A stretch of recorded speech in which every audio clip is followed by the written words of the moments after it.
આજ રોજ બપોરે 3 વાગ્યાની આસપાસ ધોળકા શહેરના નવા રેસ્ટ હાઉસમાં અમદાવાદ જિલ્લાના કોંગ્રેસ સમિતિના જિલ્લા પ્રમુખ રાજુભાઈ ગોહિલની ઉપસ્થિતિમાં સંગઠન સૂજન અભિયાન અંતર્ગત ધોળકા શહેર તેમજ તાલુકાના પ્રમુખોની વરણી કરવા આવી. અડધી રાતે નથી રહેશે એટલે સૌને વિનંતી કરીએ છીએ કે તમે બધા ખૂબ મોટી સંખ્યામાં આવ્યા છો. આવું સંગઠન તમે વિચાર કરો કે તમારું નગરપાલિકાની અંદર કામ ના થતું હોય, તમે આટલા બધા ભેગા થઈને નગરપાલિકાની અંદર જો તો નગરપાલિકાના ચીફ ઓફિસરને ઊભું થઈ જવું કે બોલો તમારું શું કામ. તમે મામલતદારમાં તાલુકા પંચાયતમાં અત્યારે તમે જુઓ તો કેટલો બધો ભ્રષ્ટાચાર થાય છે.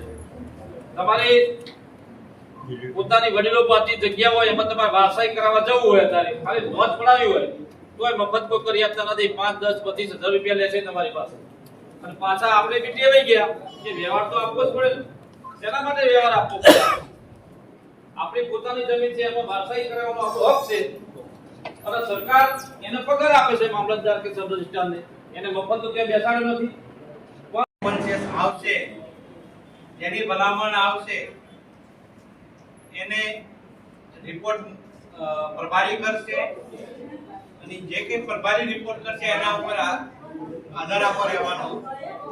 કોઈ વ્યક્તિ એવું માનતા હોય કે આ વખતે સંગઠનમાં રહી હું મારું ધાર્યું કરીશ કે હું કઈશ એમ થશે, તો એવું કદાચ રાજેશભાઈ ગોહિલ જિલ્લાના પ્રમુખ છે તો મારેથી નથી થવાનું.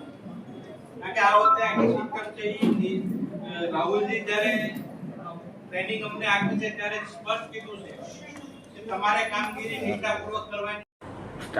Okay, start. રાજેશભાઈ ગોહિલ, પ્રમુખ અમદાવાદ જિલ્લા કોંગ્રેસ સમિતિ.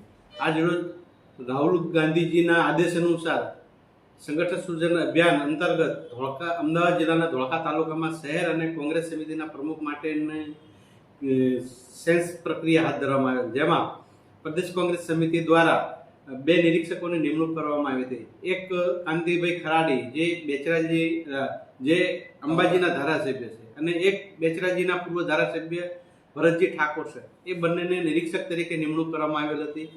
ધોળકા તાલુકા અને શહેરમાંથી ખૂબ જ મોટી સંખ્યામાં કાર્યકરો, આગેવાનો, પૂર્વ પ્રમુખો, કાઉન્સિલર, પૂર્વ તાલુકા સદસ્ય, જિલ્લા સદસ્ય અને ખૂબ જ મોટી સંખ્યાની અંદર આપણી વચ્ચે ઉપસ્થિત આપણા જિલ્લાના નવનિયુક્ત પ્રમુખ માનનીય મુરબ્બી રાજેશભાઈ ગોહિલ, અહીંયા વધારેલા સૌ ધોળકા તાલુકા અને શહેરના મહત્વના આગેવાનો, સામે બેઠેલા સૌ હોદ્દેદાર